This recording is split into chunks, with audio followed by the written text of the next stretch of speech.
À côté du café chez Salah se trouve le CETI que l'on a découvert tout à l'heure. En ce moment, le centre propose une riche exposition sur ces textiles de demain, innovation, création et surprise.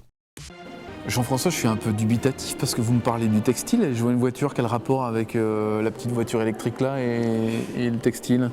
Il y a dans chaque voiture 30 kg de textile en moyenne. Ah bon? Ouais. Donc vous en avez dans le pavillon, à l'intérieur des portes, ils sont cachés, souvent ils ont des missions d'acoustique ou bien de protection du feu. Dans le moteur, vous avez des tubulures en textile. Et pourquoi on utilise le textile alors? C'est plus léger? Oui, beaucoup. C'est plus léger, puis c'est souple. Oui. Et donc ça suit les formes. Et donc le textile est quand même très intéressant pour l'automobile. Ça veut dire qu'aujourd'hui, le textile, on le trouve dans pas mal de choses du quotidien au final, sans forcément s'en rendre compte. Non, le textile technique est un textile caché souvent, et donc qui a beaucoup de vertus et qui est devenu un matériau souple. Alors on va faire le petit tour de l'exposition. Tiens, venez, suivez-nous.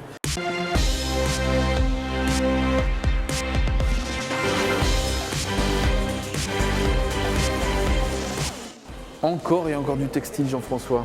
Oui. C'est quoi la particularité ici? Ici, c'est du béton transparent.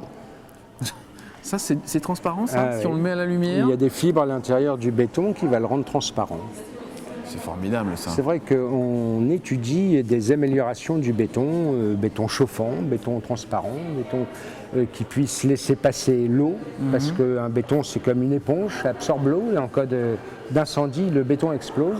Donc si on met des petites fibres à l'intérieur du béton, ça fait des mini-canaux et l'eau va s'évacuer par ces canaux. Alors dans cette exposition ici qu'on continue à découvrir aujourd'hui dans cette émission Grand Place, c'est une exposition où on montre en fait tout ce qui est possible de faire avec le textile. Comment elle a été préparée cette expo?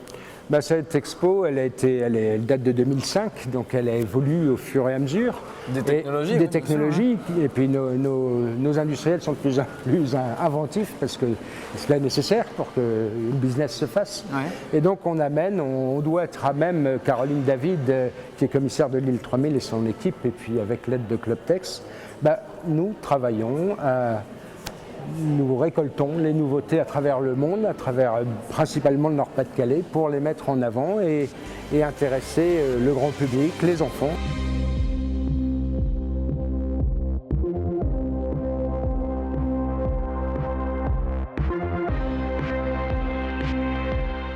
Alors dites-moi, il a quoi de particulier votre gilet? Alors c'est un gilet en fibre optique. Donc ce qui est très innovant aujourd'hui, c'est que la fibre optique peut être tissée. Et donc ça permet aussi de fabriquer des petites choses. Il est lumineux en fait, c'est formidable, c'est drôle. Donc vous avez une petite batterie qui alimente. Et vous êtes visible dans le noir. C'est ça, voilà. Vous êtes médiateur ici, vous? Je suis médiateur culturel pour l'île 3000 sur l'exposition Futur Textile. Ça consiste à faire de la visite guidée, à répondre aux gens? À répondre aux gens sur leur petite. Qu'est-ce qu'ils vous demandent en général? Ils sont curieux de ces textiles-là?